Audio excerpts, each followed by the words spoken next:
నువ్వు వ్యభిచారము చేయవలసిన అవసరత లేదు, దొంగతనము చేయవలసిన అవసరత లేదు. నువ్వు గుడి మానేస్తే చాలు ఎక్కడికి వెళ్ళిపోతాం? మనం నరకానికి పోతాం. రాసి పెట్టుకోండి, ఇది సహవాసములోని సందేశం.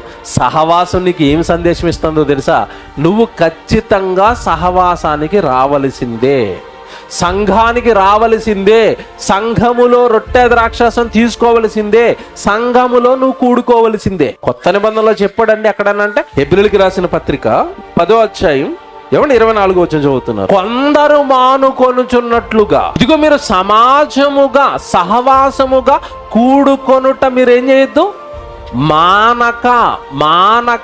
మానేసావంటే ఏం చేసావు? ఇప్పుడు నువ్వు ఆజ్ఞ అవదా?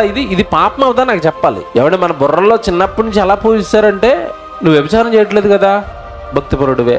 దొంగతనం చేయట్లేదు కదా, భక్తిపరుడువే.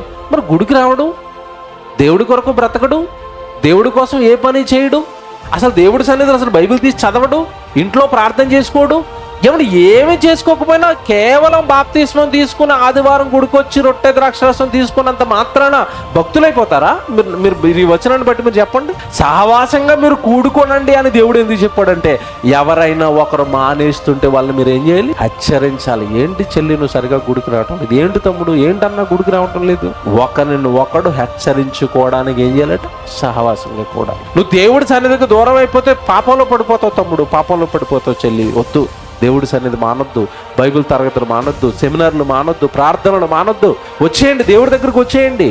దేవుడికి మీరు దూరం అవ్వకండి. ఇదే సహవాసములోని సందేశం.